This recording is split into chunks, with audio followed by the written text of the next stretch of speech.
সকলোকে নমস্কাৰ জনাই আজি এটা কথা আলোচনা কৰিব বিচাৰিছোঁ যে আপোনালোকে নিশ্চয় গম পাইছে যে 5500 যি LPUP ভেৰিফিকেশ্যন চলি আছে, সেই ভেৰিফিকেশ্যনৰ ফাইনেল কাট অফ কেনেধৰণৰ হ'ব এই সম্পৰ্কে আলোচনা কৰিব বিচাৰিছোঁ।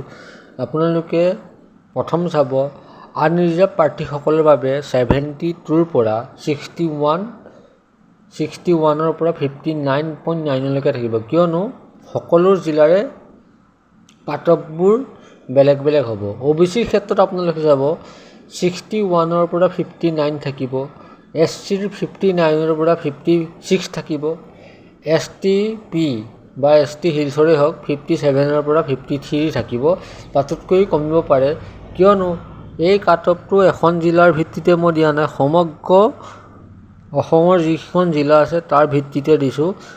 এনেধৰণৰ কাট অফ থাকিব, কিন্তু এই কাট অফটো মই বাস্তৱ অভিজ্ঞতা বিশেষকৈ মোৰ ভেৰিফিকেশ্যনৰ ভিত্তিত দিয়া হৈছে। এনেধৰণৰ কাট অফ থাকিব ফাইনেল মেৰিট লিষ্টত। আপোনালোকৰ যদি এনেধৰণৰ কাট অফ আছে, আপোনালোকে নিশ্চয় এটা চাকৰি পাবলৈ সক্ষম হ'ব। একেকৈ মই ধন্যবাদ জনাইছোঁ।